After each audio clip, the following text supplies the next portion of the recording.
What's up guys, Houndish here, and today we're going to jump in and talk about Destiny 2. We've got some news about Niobe Labs, a little bit more information about what exactly it's going to be, and I've got some stuff to break down about how Niobe Labs is going to tie into the remaining rewards for Black Armory. We're also going to talk about some new exotic loot that's been found, as well as a little bit of confirmation about the Monarque bow, a bizarre Cayde 6 Easter egg in the game which is actually hidden in the new cinematic that you may or may not have seen. I'll give a spoiler alert for that. We've got some of the roundups and information from Bungie, new anti-lag measures for the Crucible, content over the holidays, and other changes that Bungie are working on for the game. So guys, I hope you enjoyed this video as always. If you do, a like rating is very much appreciated, but now let's jump into it.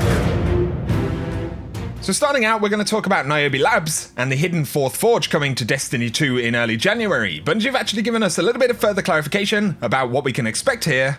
So they say, we have more in store for you after the new year. The community is currently solving puzzles and uncovering the secrets of the forges and the families who created them. Niobe Labs is set to go live on January 8th. It's not a dungeon, but an event that will ultimately unlock the final forge. Good luck. So that's a pretty interesting statement right there. There had been a lot of speculation that Niobe Labs was actually going to be a dungeon, but as Bungie say, it's actually an event that will ultimately lead us to the final forge in the game. And that's a pretty interesting statement. There is an emblem right here, the hubris of Niobe, and the source has been updated to say it's found by solving the mysteries behind the Black Armory's founding families. Previously though, the emblem did say it tracks the number of Naomi's torment clears, so it does seem possible that this is a replayable activity in some way, but Niobe Labs in the lore, or Project Niobe, was actually used to develop a whole bunch of different stuff, including new functionality for exos. In fact, Ada 1 was actually reborn inside of Niobe Labs, so that's pretty interesting in itself. But also there's some lore that suggests something went kind of wrong at Niobe Labs. In entry 94 it says, I sealed the damaged entrance as best I could. The busy work helped me to ignore what was happening in the lab. And it goes on to say there's no time to finish the process in the labs. We'll have to do it from the road. So pretty interesting. But of course in the game this week we have finally got access to the Mayron's Vision emblem, and this is the third secret puzzle in the European Dead Zone Forge. I'll link a video down below that has the actual sequence for that. But ultimately on the monitor, once you've activated all three crests on this map, it says at dawn's end the fourth flame will rise, which is essentially saying after the dawning the fourth forge will become available. So this is the kind of in-game tease for Niobe Labs and Baguzia, which is the name of that fourth forge. Of course there are a couple of exotics we know of which haven't been obtained. We've got the Jotun as well as Izanagi's Burden, so it seems pretty likely that at least one of these is going to be linked to this. But also you'll have noticed this mod slot on many of the Black Armory weapons, and it's a Radiant slot, and from the description we can see it has some kind of visual effect at the very least. A datamine suggested that this mod could also potentially do more damage inside of forges, or make the weapons themselves do more damage. And there's a line here from the Black Armory lore as well. Helga's great experiment to make our weapons more deadly through a sort of on-the-spot phase transition of the guns. In other words, a walking, talking forge. And this is in reference to Project Niobe. And that actually suggests that these Radiance mods will come from this activity, or indeed the fourth forge. And this idea of phase transition is loosely used in Black Armory's raid. There's a mechanic where there are 3 different buffs, and if you stand next to another player with the same buff as you, you become polarized. However, if you have the wrong buff, it reverses that polarity and essentially breaks the mechanic. Either way, Project Niobe was pretty influential in the understanding of those mechanics and applying them to different weapons, so we'll definitely get these new weapon upgrades when we get access to that final forge. But in terms of exotic loot in the game right now, a player has discovered how you can obtain the Platinum Starling. So Tidepool on Reddit posted that this exotic ship actually drops when you forge 100 weapons and complete the Mastersmith Triumph. You can do this from non-powerful and powerful research frames, and once you have all 100 of them done, you can get this ship, and we can see a nice HD screenshot of the Platinum Starling right here. But it's definitely going to be interesting to see what Niobe Labs is all about when it launches on January 8th. Exactly how it links to the fourth forge perhaps is something that we have to complete every time we want to get into the fourth forge, but the fact that they call it an event is certainly interesting, so I'd be curious to hear your thoughts below. Now though, let's round up some stuff from Bungie, some new updates and things to take note of. So they say the Izanami Forge opened on Tuesday. As players work to unlock this forge, they should make sure that they have the space available in their pursuits inventory. When defeating Vex on Nessus, there's a chance for the Vex transponder item to drop, and players who have full pursuits inventory may not see this item in their postmaster, so if you've had any issues with that, definitely make sure you don't have a full inventory. Bungie are going to be rolling out some changes that are going to affect players with unreliable connections in PvP, so they say beginning soon, players with the most unreliable connections will receive an in-game warning. We know that connection quality is fluid, so don't worry if you have occasional temporary issues, but essentially they say if your connection doesn't improve after an in-game warning, and we continue detecting a negative impact on other Guardians, restrictions from PvP activities may be applied to your account. And Cosmo adds a little bit more information. Quitter penalties are different than bans and restrictions. Quitter penalties are 30-minute timeouts, but new network health detections, on the other hand, look at your connection quality over a long period of time, and he says it's over multiple days, and specifically looks at players who have a significant negative impact on others due to their poor connection. So do bear this in mind, it's a change that's going to go into the game pretty soon. I'd be curious to hear your thoughts about that down below. There's been a lot of feedback about the length of the quests to unlock the forges. Obviously the Izanami Forge as well as the Gofanan Forge had pretty lengthy quests that took quite a while. Unfortunately though, you do have to repeat these quests on all 3 characters to gain access to the Forge across your entire account.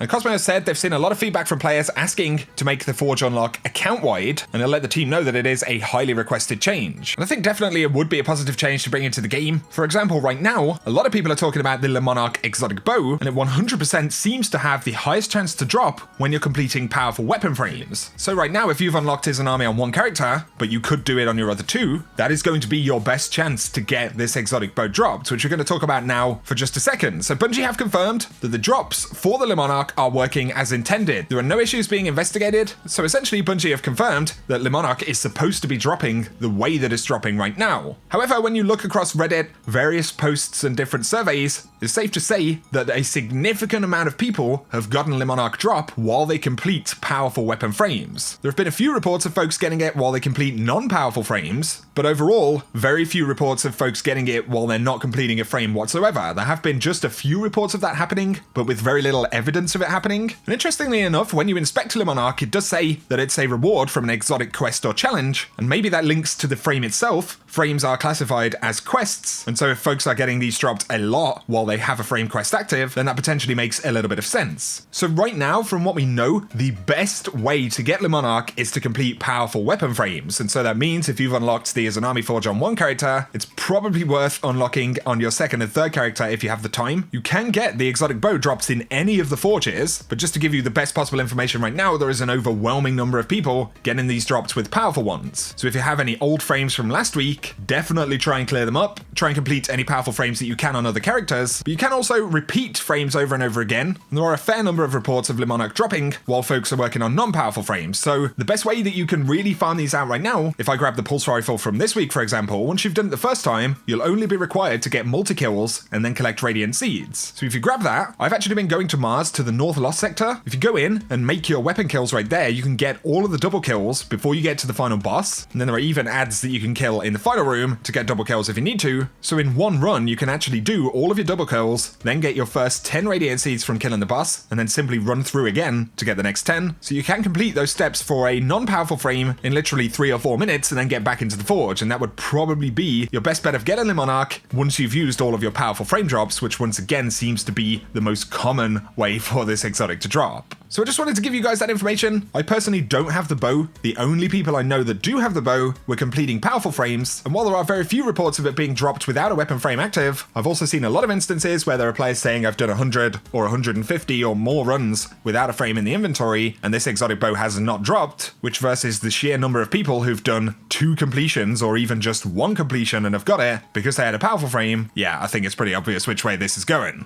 Now, spoiler alert, we're going to talk about the new cinematic, which has been released into the game this week. Very briefly, I just wanted to point something pretty interesting out. And this was pointed out by Boxless Thought on Reddit. But when you look at this image right here, obviously you've got the platform where Prince Aldrin is laying, and is covered by the sheep, but the shadow to the right of the platform is a very interesting one. So first up, if you look at the platform itself, you can see that there is the shadow of Prince Aldrin under this sheet. And you can see along the edge of the platform, that shadow actually stops. But then, on the right-hand side, you can see the curvature of the platform in the shadow, and it goes around to a certain point, but then you have this big blob, which I think is safe to say is not being cast by the object in front of it. It actually bears a passing resemblance to Cayde 6 though. Some people are saying this is a huge stretch, but personally I can definitely see it, and also the unnatural shape of that shadow, the fact you can even follow the curvature of the platform and see where all of a sudden the shape changes. So is this a Cayde 6 Easter egg of some sort? Personally, I think it is. There's a lot of speculation, is Prince Aldrin going to become the new Hunter Vanguard? Personally, I think it's possible, but it's anyone's guess right now. However, that very unusually shaped shadow definitely reminds me of Cayde 6, so I'll be curious to hear what you guys think about that. In a cinematic like this, they do a lot of work on the graphics, so I would say putting something like this in is very intentional, but let me know your thoughts below. Final shout right here, of course, when you look at the Avalanche machine gun, you can preview the weapon perks inside of the collection. Cosmo actually said on Reddit, he'll let the team know that we prefer this view, and essentially we'd like to be able to preview roles inside of the game. So, considering Bungie did this with the Avalanche, it does look like the ability to preview all potential perks on a weapon will ultimately become a thing, so that's certainly pretty cool.